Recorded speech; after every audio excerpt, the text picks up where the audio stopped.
Maintenant, une campagne de sensibilisation sur la surmédication vient d'être lancée dans une résidence pour personnes âgées de Québec. C'est à la suite d'une étude de Jennifer qui précise qu'un aîné sur 4 consomme trop de médicaments.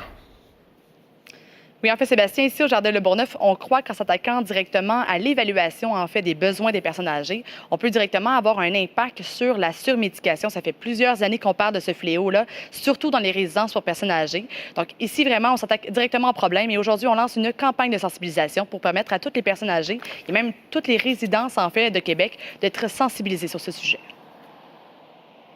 Aujourd'hui, on va faire une petite évaluation pour voir votre niveau d'autonomie. Ça s'appelle un SMAF. Les Jardins Le Bourgneuf s'attaquent au problème de surmédication chez les aînés. Et ça passe par une meilleure évaluation de leurs besoins. Selon les données publiées par l'Institut canadien d'information sur la santé, un Canadien sur 4 âgé de plus de 65 ans consommerait plus de 10 médicaments par jour, dont la plupart seraient inappropriés. Le fait, justement, de très bien connaître la personne va nous permettre, justement, d'interagir avec elle au lieu de lui donner, justement, une médication ou même de voir dans la liste, en collaboration avec les médecins, avec les pharmaciens, s'il y a des médicaments nécessairement qui ne sont pas nécessairement utiles à cette personne-là. Que oui, des fois, c'est un raccourci que certains prennent.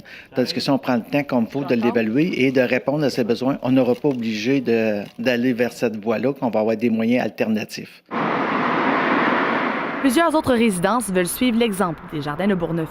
Dans les cas plus compliqués, la médication peut être utilisée, d'où la nécessité d'avoir une bonne évaluation des besoins. Il y a toujours de la médication. C'est sûr qu'ils sont portés à en donner beaucoup. Par contre, il y a beaucoup d'autres choses à faire avant de pouvoir donner une médication, qu'une personne soit agitée ou quoi que ce soit. Il y a beaucoup de choses à faire avant de commencer à donner une médication. C'est sûr que des fois, on est rendu là. Par contre, on évite beaucoup de donner de la médication. C'est à cause des chutes. Ils viennent somnolents. Rien de bon. Et c'est un travail qui ne se fait pas seul, de concert avec les pharmaciens et les médecins. Ici, au Jardin Le Bourgneuf, on croit qu'on peut s'attaquer directement au problème de surmédication. Alors que l'automne signifie pour plusieurs personnes âgées le déménagement vers une résidence, les Jardins Le Bourgneuf souhaitent sensibiliser la population à cette problématique en invitant les aînés à venir suivre une évaluation de leurs besoins à la résidence. Jennifer Obomsawin, TVA Nouvelles, à Québec.